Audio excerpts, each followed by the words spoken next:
Assalamualaikum warahmatullahi wabarakatuh.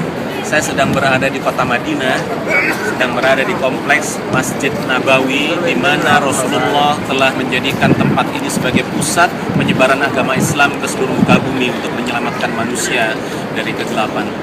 Di tempat ini juga jasad Rasulullah dimakamkan, dan setiap tahun jutaan umat Islam berdatangan ke tempat ini untuk berziarah kepada pemimpin spiritual terbesar dalam peradaban manusia ini.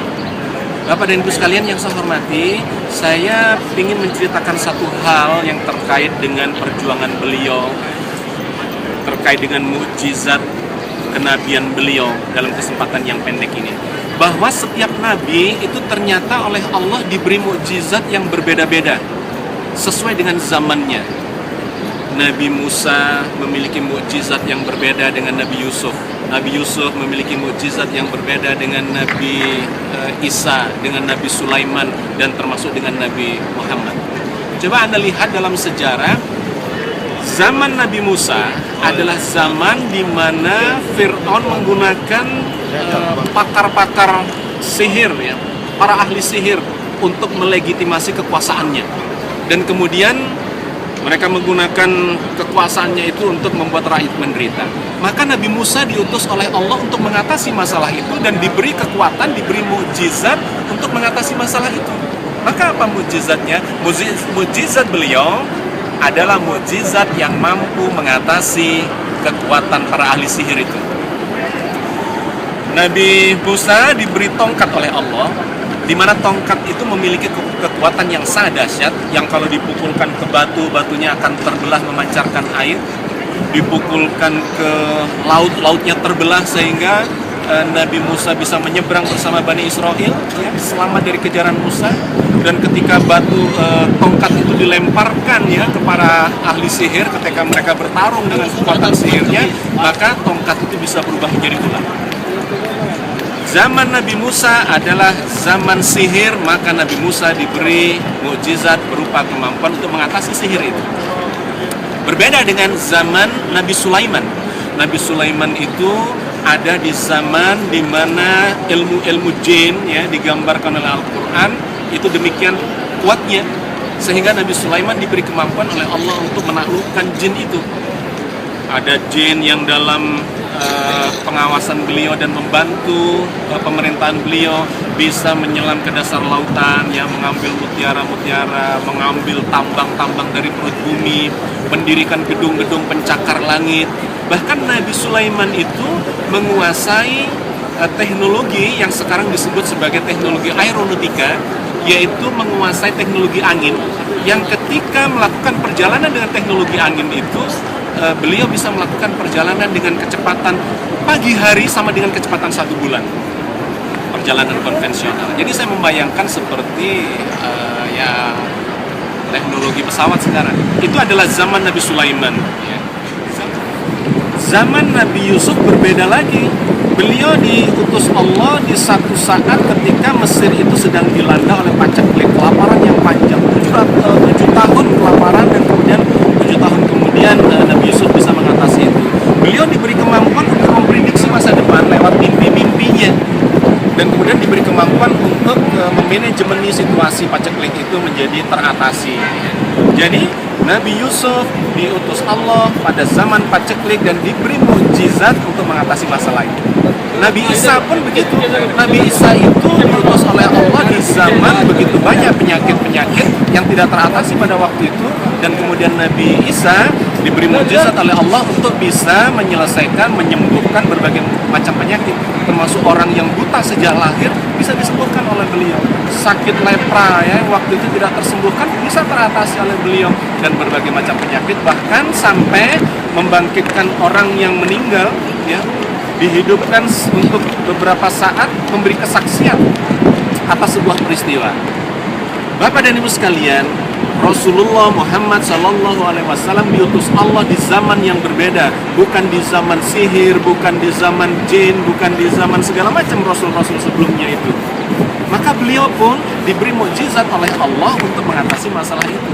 Zaman apakah ini? Zaman ini adalah zaman modern, di mana sains berkembang demikian dahsyatnya, teknologi berkembang demikian luar biasanya, ekonomi, ya, peradaban, budaya, semuanya bergerak dengan sangat cepat dengan permasalahan-permasalahan yang demikian kompleksnya.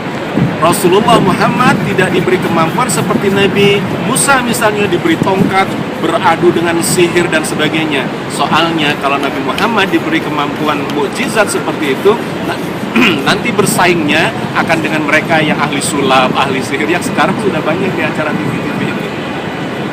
Rasulullah juga tidak diberi kemampuan seperti Nabi Sulaiman, teknologi jin yang seperti tidak. Sekarang adalah teknologi yang real, teknologi modern, ya, perkembangan sains, ekonomi dan sebagainya. Maka Rasulullah Muhammad diberi mukjizat berupa apa? Al-Quran Al-Karim. Sebuah kitab petunjuk yang akan mendampingi kehidupan manusia modern untuk mengatasi masalahnya. Apa basis budaya, basis peradaban manusia modern? Adalah berbasis pada sains dan teknologi, pada baca dan tulis. Maka coba perhatikan di dalam Al-Quran, sejak wahyu pertama, wahyu yang diturunkan oleh Allah adalah tentang baca dan tulis. Wahyu pertama surat Al-Alaq, Iqra bismi rabbikal ladzi khalaq, dan seterusnya. Bacalah dengan nama Tuhanmu yang telah menjadikan manusia dari sesuatu yang melekat di dalam rahim yang disebut sebagai alaqah. Dan kemudian alladzi 'alama bil qalam, Allah yang mengajarkan baca tulis itu lewat pena.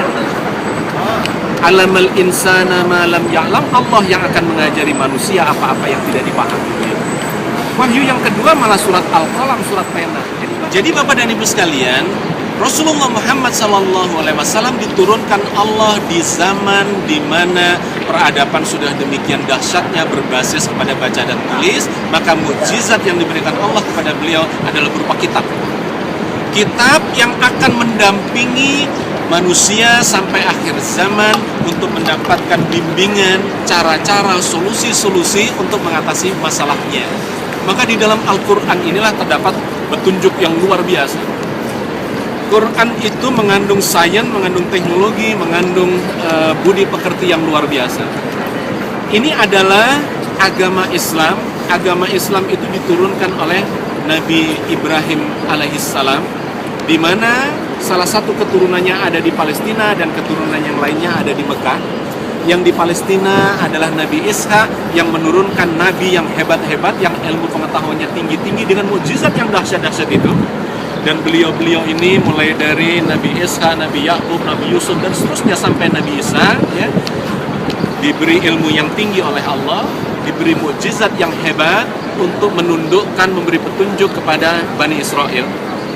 Tetapi apa yang terjadi dengan ilmu yang tinggi, dengan mukjizat yang hebat itu, Bani Israel tidak bisa ditundukkan sampai sekarang. Tetap troublemaker. Maka agama Islam ini tidak cukup hanya bercerita tentang ilmu pengetahuan tinggi dan mukjizat yang hebat yang setara dengan teknologi, melainkan juga terkait atau harus disempurnakan dengan akhlak yang mulia. Di manakah akhlak mulia itu diajarkan oleh Nabi Ibrahim dan keturunannya? Yaitu ada di jalur Nabi Ismail. Nabi Ismail dilahirkan di Palestina, tetapi kemudian dibawa ke Mekah, dan di Mekah itulah kemudian beliau sekian generasi kemudian menurunkan Nabi Muhammad. Apa ciri khasnya? Kalau yang di Palestina adalah penuh dengan ilmu pengetahuan tinggi dan mukjizat hebat-hebat, maka yang di Mekah ini dari Hajar, ya, Siti Hajar, itu orang yang digambarkan sebagai mantan Buddha, ya, tidak berilmu tinggi tetapi budi pekertinya luar biasa. Akhlaknya, kesabarannya, keikhlasannya, ketaatannya, berserah dirinya, pengorbanannya luar biasa. Beliau punya anak namanya Ismail. Ismail itu digambarkan sebagai nabi yang bukan berilmu tinggi tetapi nabi yang sangat sabar dan tulus ikhlas. Dan sekian generasi kemudian turunlah Nabi Muhammad. Bagaimana tipikalnya? Sama dengan Hajar, sama dengan Ismail, ya. Seorang nabi yang sejak kecilnya digambarkan oleh Al-Quran sebagai nabi yang ummi, nabi yang tidak tahu baca tulis, ya, tetapi budi pekertinya, akhlaknya sangat mulia, dipuji-puji oleh Al-Quran Al-Karim. Bapak dan Ibu sekalian, Allah menurunkan mukjizat Al-Quran ini pada Nabi Muhammad, di dalamnya berisi petunjuk yang scientific, yang teknologis, tetapi sekaligus disempurnakan dengan akhlak yang mulia. Dengan inilah Allah memberi mukjizat Nabi Muhammad untuk membimbing masyarakat modern ini mengatasi masalahnya, bahwa kehidupan ini tidak cukup hanya diatasi dengan sains dan teknologi saja, karena efeknya akan mengalami kehancuran seperti ini, ya. Ekonomi rusak, politik rusak, lingkungan hidup rusak, dan sebagainya. Kalau hanya mengandalkan sains dan teknologi, harus disempurnakan dengan akhlak yang mulia seperti digambarkan atau ditampakkan, ditunjukkan oleh Nabi Muhammad Sallallahu Alaihi Wasallam. Beliaulah penutup para nabi yang menyempurnakan agama Islam ini. Quran akan membimbing kita secara sempurna untuk menjadi orang yang cerdas, yang pintar, yang berakal sehat dengan skill yang saintifik dan teknologis, tetapi harus dijalankan dengan akhlak yang mulia. Bapak dan Ibu sekalian, saya kira inilah yang ingin saya sampaikan dalam kesempatan yang singkat ini tentang Nabi kita, tentang mukjizat beliau untuk mendampingi umat akhir zaman ini. Mudah-mudahan Allah memberikan barokah segala kebaikan kepada kita semua. Billahi taufiq wal hidayah. Assalamualaikum warahmatullahi wabarakatuh.